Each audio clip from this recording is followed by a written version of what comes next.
Hi everyone and welcome to my place. Today it's all about natural lotions and potions and things that we call face creams and hair products, etc, etc. And the first thing I want to do today is a Frankincense Body Cream.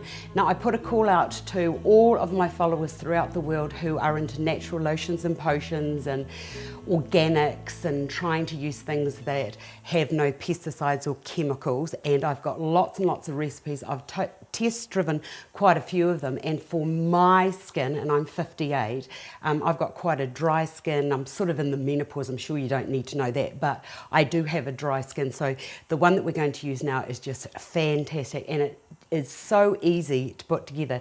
Now you need a double boiler, and what I've done here is I've just put a pot over a hot element, and into that I've got a bowl here, and into that I'm going to put 1/4 of a cup of olive oil. I really love olive oil. It is just fantastic stuff to use.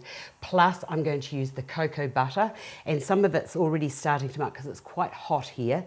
That's going to go into there like that. And for those of you who don't know what cocoa butter is, this is what it looks like. It looks like white chocolate to me, and I just want to eat it, and I probably could. I think that anything that you're putting onto your face, as long as you know the source, because when I look into some of the products, I look at all of the names on the back of the jar and I think, what are those names? I don't even know what they are, so I'm just trying to be careful about what it's going into my body.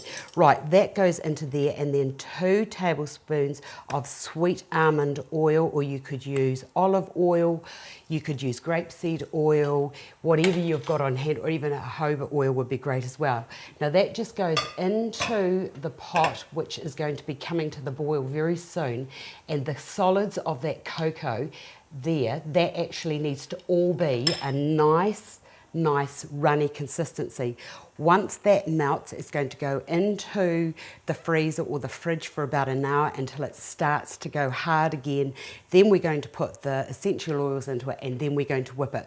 So I'll just let that melt now, and we'll come back to that in due course, and I'll show you the final process. And the other thing is, when you're doing this, make sure that the water doesn't boil up and get into the oils, because what will happen is it goes all sort of it's not very nice. It's like when you're making chocolate and you put water gets into it, it's never ever that lovely glossy consistency. So that will take probably just a couple of more minutes to just melt, and then we'll be on to the next stage. So we'll come back to that in due course. Hi everyone and welcome back. This little concoction is now quite solid, and this is the bit that I really like, because now what we've got to do, by the way, that's been in the freezer for about 45 minutes, so it's nice and hard again. You need to get your hand beater, and very gently at the beginning, just get that to sort of like start to break down.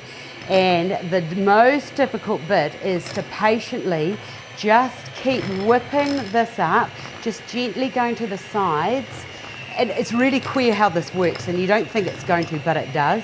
Now, so the more whipping you do, the actually better this is going to be, and the softer and the foamier it's going to be.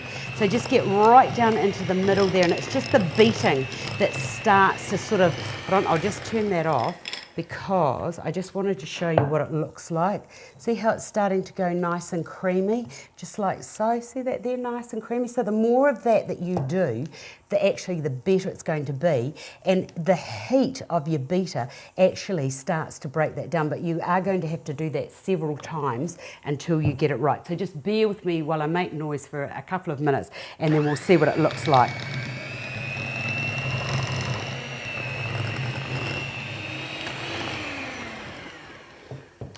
Now I'll just check that. Again, that's only been going for a couple of minutes, but it's starting to just all the bits down the bottom, all those hard bits, we need those up. But you can see the consistency that's starting to form. Now into here, what I'm going to do is, I'm going to now blend in, put in, now this recipe calls for 40 drops of frankincense, and to just let you know what it does, it sort of brings a hydration and essential vitamins and nutrients to the skin. In addition, the oils tone, lift and heal the skin, but do your own research into what frankincense does. 1, 2, 3, 4, 5, 6, 7, 8, 9, 10, 11, 12, 13, 14, 15.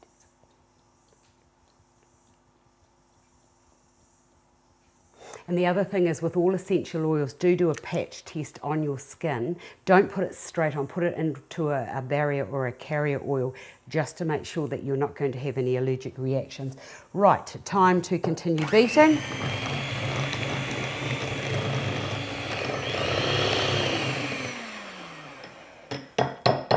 About now, that's as far as I'm going to go. So look at that, it's just beautiful, beautiful, beautiful. Look at that. Gorgeous, gorgeous, creamy, creamy, creamy, creamy consistency. And when it goes on to the skin, what it does is it just melts in, and it's just the most amazing smell, and it doesn't take very long for that to just all get sucked into the skin, and then it just will be like, oh, lovely and light and hydrating. You will really enjoy it. Hope you've enjoyed that. I've enjoyed showing you how to make this, and don't forget, if you've got any recipes, please share with me.